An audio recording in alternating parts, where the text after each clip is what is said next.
Welcome to my writing realm. In the words of Vincent van Gogh, great things are done by a series of small things brought together, kind of like writing an author business. This is episode 7. Today's contest is Fiction Factory's novel, First Chapter. Send your first chapter, which is up to 5,000 words max, and a synopsis. All genres are accepted, except for children's and young adult. The top prize is £500. Additional prizes include a reading by a top London literary agent and feedback. The entry fee is just $25, and the deadline is July 31st, 2021. I kind of want to submit myself. The link is available in the description below. Recently, I set up a table at a local vendor market, and it was a great experience. The other vendors and people with craft tables are just amazing. It's like an entire hidden community that you don't know about. They are helpful, they work together, they help carry their objects and their supplies over to each other's tables. They unload their vehicles together, they load their vehicles together, and when it's quiet, they talk and joke around and buy from each other's tables. There's a lot of preparation involved in setting up for your vendor table, though. This includes planning the setup, how you want to display your books. You need to get some sort of racking or containers or bookends or something, and you also don't want it all on the same level. So you need some sort of bins or something to elevate a level, and then something to cover the bins, as well as a tablecloth, maybe some candy, some hand sanitizer. I tell you, there's a lot that goes into preparing for a vendor market. Not to mention, you have to consider the location. Are you inside? Are you outside? Do you need a sun umbrella or some sort of a pop-up gazebo type thing? Or are you okay just to plan to be inside all day? Do they have air conditioning? If they don't have air conditioning, bring a little portable fan. If they do have air conditioning, bring a sweater. There's so much that you need to think about, but here's a few tips for you. You need to dress comfortably, but nice. Don't go as a slob. Don't go in suit and tie unless your books are all business related. You need to appear human and approachable, because if you're too dressed up, people are going to think, okay, you're like a superstar in a local vendor market. Anyways, people come to these events for handcrafted items, name brand personal items, baked goods, and gifts.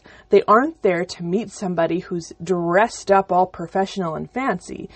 But I think you do need to make sure that you are clean and you're not wearing clothes that have holes in it or nasty sayings on it. You need to be approachable and appear warm and friendly. Don't be a pushy salesperson. Don't be that person that stands there and waits for people to walk by and then you say, hey, want to check out my books? I know that a lot of salespeople are going to tell you to do that, but honestly, stay out of the way and let your covers speak for themselves. Make them the entire focus of your presentation and your table. Yes, you need to stand behind the table or off to the side of the table, and you need to smile. You need to be approachable, and you need to say good morning or good afternoon to the people that are walking past you. Comment on their face mask design. Comment on their clothes. And when they come and ask you questions, you need to be prepared to answer it. For example, on my very first one, I had 3 or 4 people coming up to me saying, how did you get started in writing? And what genres do you write? And what was your inspiration? Because people really care.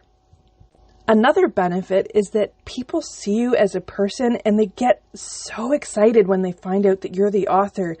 I can't count how many times somebody looked down at the sign that says local author and then look at me and then look at the books and then look at the sign and then look at me and they're like, oh my gosh, are you the author? They get so excited. If people are passionate about reading, they're going to be passionate about the fact that there's a local author sitting right in front of them that they can actually reach out and talk to. Not reach out, but you know what I mean. They can actually talk to you. There are so many benefits to having and setting up a local vendor table. It's important to reach out to your local readership and to grow your audience close to you. A lot of people focus on online marketing and online sales, or traveling to do author tables in other countries, in other cities, or maybe even under other countries. I'm sure there's authors that go from country to country as well when it's not a pandemic. But all of that is great. But you also need to focus on local marketing. Reach out to your local library. Maybe they'll allow a special event or author table for you right within the library. And the local people that come to read will see you and they'll get so excited. And also watch out for local literary events, because sometimes there's like special literary events. Now, especially if you're a children's author, if you write children's books, they also have special children's events, literary events specific for children. And it's a really great opportunity for you to reach out to people that are right close to you, close to home. Today's writing prompt. Out of the ashes arose a hero.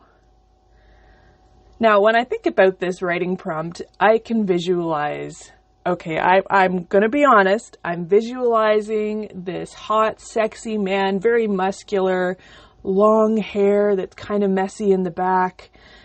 He's a little bit dirty and he's covered in ash. I tell you, this could make for a great story. What do you see when you hear this? Out of the ashes arose a hero. Write yourself a short little blurb, a short story, a first chapter, something, and send it to me by email at taniaswritingrealm@gmail.com. I would be happy to read it for you, and if you're comfortable, please also leave a note in there if you're okay with me reading it out over my next podcast. I have yet to receive anything by email to read out over the podcast, but I'm hoping that one day someone steps up and is totally comfortable with sending me something to read, because I'm so excited to read other people's writing over my podcast. Well, that is it for today. Thank you so much for coming by and listening and tuning in. However the other podcasters say it, that's what I'm saying. Thanks for joining and listening in. Don't forget to leave some comments, send me an email, and I'll talk to you again in a couple of weeks. Take care.